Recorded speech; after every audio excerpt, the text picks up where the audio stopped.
आज की बात का विषय यह है, मेक लाइफ मोर ब्यूटीफुल। मतलब आप अपना जीवन किस तरह से ज्यादा बेहतरीन बना सकते हो।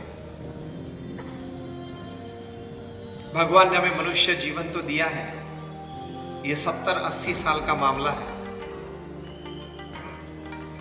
If you leave that life well, it is a satisfied and successful life.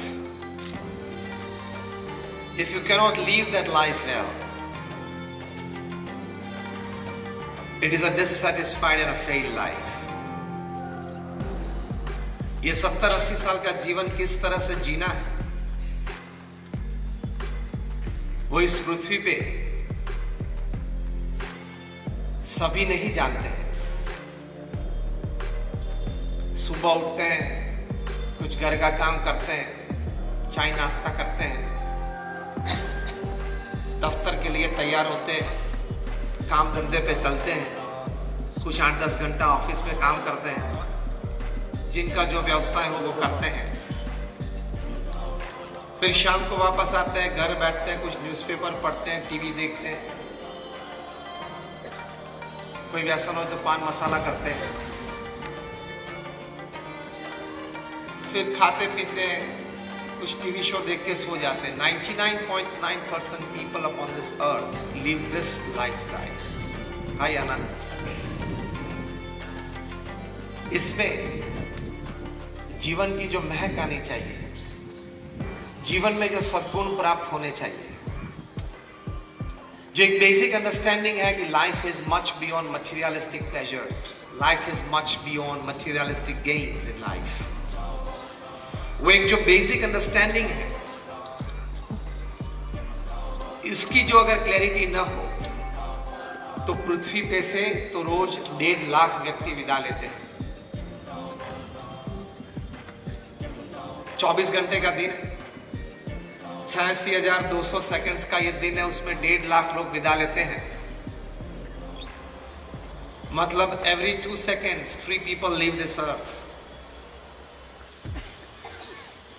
अगर भगवान की इच्छा हुई और पूरा कंसंट्रेशन गांधी धाम पे रख दे तो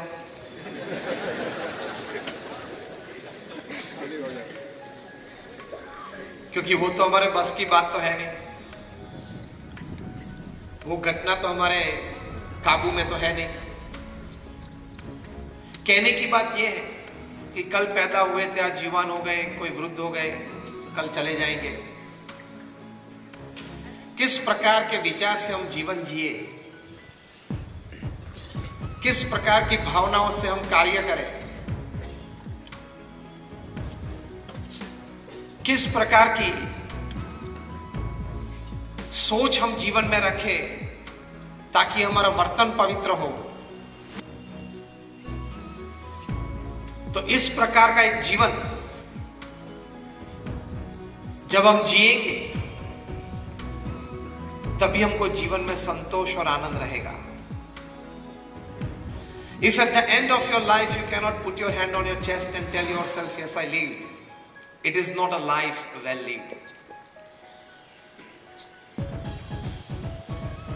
तो पहली बात सबसे बड़ी for a very beautiful life upon this earth,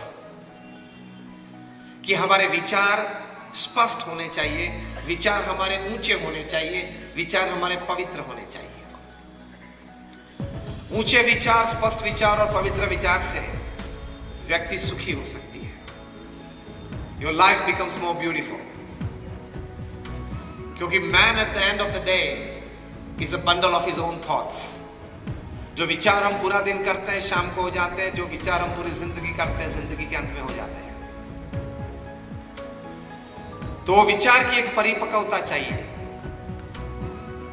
क्योंकि your thoughts decide your actions, your actions decide your destiny, and your destiny decides your life। ये एक सिद्धांत है। तो विचार की स्पष्टता, विचार की ऊंचाई और विचार की पवित्रता चाहिए। जापान में एक फिश पैदा होती है जिसका नाम है कोई, जापानीज कोई बोलते हैं, KOI। इसकी एक बड़ी अजीब सी विशेषता है। जब वो पैदा होती है तब उसकी साइज 1 या 1.5 इंच होती है। अगर वे पैदा होने के बाद उसको घर में जो हम बाथरूम में टब यूज करते हैं पानी भरने के लिए या स्नान करने के लिए, उस टब में अगर उसको रखें